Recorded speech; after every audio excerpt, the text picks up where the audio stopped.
Subscribe and don't forget to press the bell icon to get notified whenever we upload a new video. और वो अपनी strategic position कभी भी compromise नहीं करने देगा। पीछे चाइना को रोकना पड़ेगा। और भारत और जो टिफ इसकी चाइना की लद्दाख में हुई, ये पहले तो मैं पूछता हूँ, मेरे साथ मौजूद हैं, thank you very much, general retired जनाब एजाज अवान साहब। सबसे पहले तो ये बताएं कि ये मामला हुआ क्या है, इसके बाद हम इसकी इम्प्लीकेशंस के हवाले से आपसे पूछेंगे कि ये झगड़ा है क्या और इस वक्त ये झगड़ा किस मकाम और नहज पर पहुंच चुका है। जनाब जनरल साहब। थैंक यू वेरी मच शहीद भाई। देखिए, इसका कॉन्टेक्स्ट ये है कि जो यूनाइटेड नेशन जनरल असेंबली के तहत एक मुआहदा हुआ था, एक एग्रीमेंट हुआ था, जिसमें परमानेंट 5 मेंबर, जिन्हें हम P5 कहते हैं, America, Russia, China, UK and France, इन्होंने उस पर साइन किए थे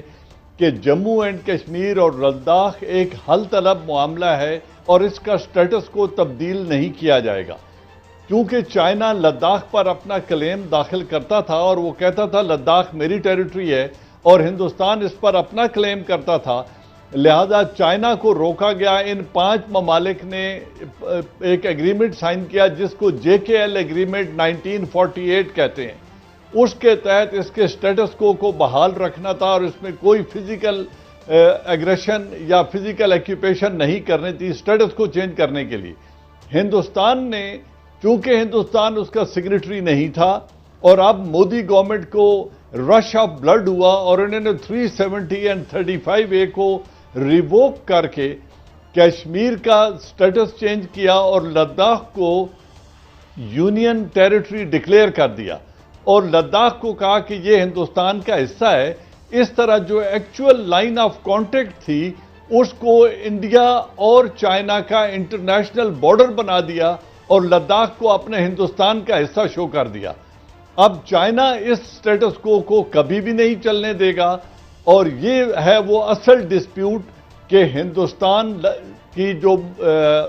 क्लेम है कि लद्दाख मेरा अंदरूनी हिस्सा है और ये मेरी टेरिटरी है, यूनियन टेरिटरी है। चाइना इसमें सुना है कि हिंदुस्तान को ये हरकत करके भारत के साथ क्या हो सकता है और इसमें पाकिस्तान की स्ट्रेटेजी क्या होनी चाहिए, क्योंकि भारत तो पाकिस्तान के हलकों की तरफ भी देख रहा है। तो आप समझ रहे हैं चीन उन्हें और पाकिस्तान की स्ट्रेटेजी क्या होनी चाहिए? भट्टी साहब, इसमें बड़ी एक जो सबसे बड़ी वल्नरेबिलिटी है, military vulnerability and diplomatic vulnerability India की, वो ये है कि इंडिया किसी बड़े ताकतवर मुल्क को जाकर अप्रोच नहीं कर सकता, न वो यूनाइटेड नेशन जा सकता है, क्योंकि जो परमानेंट 5 मेंबर्स हैं, जो 5 वीटो पावर्स हैं, उनके साइन शुदा मुआहदे को हिंदुस्तान ने डिसरिगार्ड किया है और यूएन के एक एग्रीमेंट को डिसरिगार्ड करते हुए स्टेटस को चेंज कर दिया है। तो डिप्लोमेटिकली एंड पॉलिटिकली वो एक्सपोज है चाइना के साथ। दूसरी तरफ इसने नेपाल और पाकिस्तान के साथ अपना जो एक मुखासमत है उसको बढ़ा दिया है। नेपाल में भी यही कर रहा है, उनके रेल रोड और चाइना लिंक को डिस्टर्ब करने की कोशिश कर रहा है और खुद पाकिस्तान का जो लद्दाख का और शारा रेशम और CPEC का स्टेटस है उसको वो मुतासिर करना चाहता है और पाकिस्तान का जो आज़ाद कश्मीर है उस पर अपना क्लेम दाखिल कर रहा है। अब पाकिस्तान को चाहिए कि जब हिंदुस्तान, तो एक तो स्टैंडर्ड प्रोंग है डिप्लोमेटिक, जिसके जरिए पाकिस्तान को चाहिए कि एक इंतहा पसंद हिंदू हुकूमत जो इंटरनेशनल एग्रीमेंट्स का एहतराम नहीं करती, उसके तौर पे उनको एक्सपोज किया जाए यूनाइटेड नेशन में और परमानेंट 5 में, और उनके हक में कोई वीटो पावर भी अब इंडिया के हक में नहीं आएगी क्योंकि उनके मुआहदे को। अच्छा जनरल साहब, जरा एक रहनुमाई करें,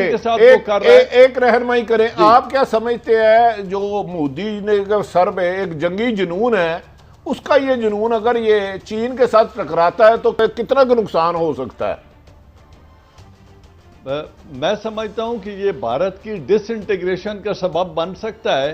क्योंकि अगर वो चाइना के साथ लद्दाख में पंगा लेता है तो उसकी तमाम लॉजिस्टिक सपोर्ट कश्मीर से गुजर के जाएगी और कश्मीरी आज़ादी फ्रीडम फाइटर्स उसकी किसी गाड़ी को, किसी कॉन्वॉय को और किसी लॉजिस्टिक रूट को, जिसे हम मिलिट्री लैंग्वेज में मेन सप्लाई रूट या MSR कहते हैं, उसको वो नहीं चलने देंगे। तो जब उनके लॉजिस्टिक अनसेफ हो जाएंगे और इंटरनेशनल सपोर्ट यूएन की इनको मिलेगी नहीं। अच्छा, इस वक्त पाकिस्तान को भी चाहिए, चाह रहा हूं, पाकिस्तान को भी कि इंडियन मीडिया ने हमेशा की तरह वही काम किया कि लड़ाई अपना चाइना और इंडिया की, तो उसमें पाकिस्तान को इल्ज़ाम ऐसे भी हैं कि पाकिस्तान की इंटेलिजेंस इंफॉर्मेशन भी इसमें शामिल है, एक कोई जॉइंट वेंचर भी है, और जनरल बाजवा पे बड़ा फोकस किया जा रहा है। मैं आपसे एज ए मिलिट्री एक्सपर्ट समझ रहा हूँ कि ये इंडिया को कौन सी ऐसी साइकोलॉजिकल प्रॉब्लम है कि हर चीज़ का राब्ता पाकिस्तान से जोड़ते हैं।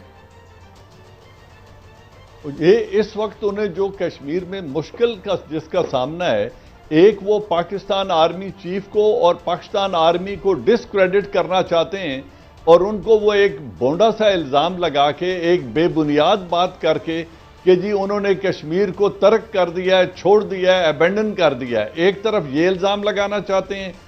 दूसरी तरफ जो कश्मीर के फ्रीडम फाइटर्स हैं उनका वो हौसला पस्त करना चाहते हैं, ये बताते हुए कि पाकिस्तान आपकी इमदाद को ना आना चाहता है, न वो आएगा, लिहाजा आप हमारी इस ऑक्यूपेशन को तस्लीम कर दें। क्योंकि वहां पर इंडिया इस वक्त के तमाम कश्मीर की लीडरशिप जो पहले यूनियन के हामी होते थे, जो पहले उनसे अलग नहीं होना चाहते थे और इंडियन यूनियन का हिस्सा रह के ऑटोनॉमी मांगते थे, अब जब स्टेटस तब्दील किया गया है तो वो भी अपना अलग तशख़्ख़ुस मांग रहे हैं। इसको वार्ड ऑफ करने के लिए, अपने मीडिया का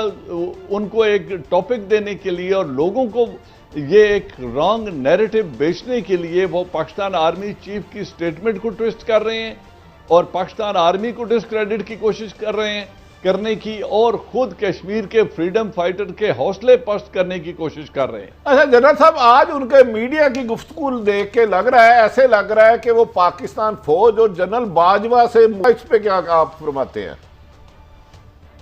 देखें, इसमें बड़ी साहब ये बड़ा लाउड एंड क्लियर है कि पाकिस्तान आर्मी वाहिद आर्मी है इस खिते में जो उनके साथ पहले भी जंगें कर चुकी है और अब भी आज तक हम उनसे इंटिमिडेट नहीं हुए। अब हमारी हुकूमत है, अगर इमरान खान साहब की गवर्नमेंट अमली कदम उठाए और जिन लोगों को ये रोक कर गए थे यूएन में जाते हुए जनरल असेंबली में कि आपने उस वक्त तक बॉर्डर पार नहीं करना जब तक मैं यूनाइटेड नेशन से होकर नहीं आता हूं। आज 9 माह से कश्मीरी लॉकडाउन में है, वहां जुल्म हो रहा है। मैं समझता हूं आज हमें उनकी फिजिकल मदद करनी चाहिए, कश्मीरियों को इजाजत देनी चाहिए कि अपने बहन और बेटियों की इस्मत के तहफ़्फ़ुज़ के लिए वो जाएं। और कश्मीरी बहन भाइयों एक और डायमेंशन बड़ी इंपॉर्टेंट है जो अभी हुआ है, ये अंदर का इंटरनल क्राइसिस कहीं वो बाहर तो नहीं धकेलेंगे? नहीं, मेरे ख्याल में जिस तरीके से अंदर टूट फूट शुरू हो गई है, जिस तरीके से 22 करोड़ मुसलमान और दलित और क्रिश्चियन कम्युनिटी को टारगेट किया जा रहा है, बिलखुसूस मुसलमानों को। देखें, इस ईद पर नरेंद्र मोदी ने उन्हें मुबारकबाद तक नहीं दी ईद की, जिस तरीके से ये किया जा रहा है। और जैसे अभी एमिरेट्स और सऊदीया की तरफ से और ओमान की तरफ से लेना चाहिए, क्योंकि वो ऑलरेडी नेपाल के साथ ताल्लुकात खराब कर चुके हैं, चाइना के साथ फिजिकल उनके जो स्किर्मिश है बॉर्डर के ऊपर वो शुरू हो गई है। और अब अगर पाकिस्तान कश्मीरियों को इजाज़त दे दे तो उनका हक बनता है, क्योंकि इस 35A और 370 की रिवोक करने के बाद ऑक्यूपेशन फोर्स की है और लाइन ऑफ कंट्रोल की हैसियत सीज फायर लाइन की रह गई है। और इंडिया ने भी, चाइना ने इसीलिए अपना क्लेम फिजिकली दाखिल किया है कि अब वो लाइन ऑफ एक्चुअल कांटेक्ट नहीं रह गई है, अब वो नो मैन्स लैंड है, जो उस पर कब्जा करेगा वो उसी की रहेगी। लिहाजा अभी वो हर तरफ से मिलिटरीली,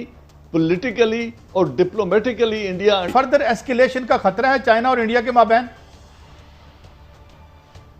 इंडिया मुझे लगता है उसकी मिन्नतें करेगा, प्रेसिडेंट पुतिन को इन्वॉल्व करके चाइना की डायलॉग के जरिए रोकने की कोशिश करेगा, लेकिन चाइना कितना बड़ा स्ट्रेटेजिक समझौता करने को तैयार है ये चाइनीज पे डिपेंड करता है। क्योंकि अगर वो लद्दाख को छोड़ता है तो उसकी जो शाहराह रेशम और सी पैक है उसको हिंदुस्तान इफेक्ट करता है और वो अपनी स्ट्रेटेजिक पोजीशन कभी भी कंप्रोमाइज नहीं करने देगा, पीछे चाइना को रोकना पड़ेगा। और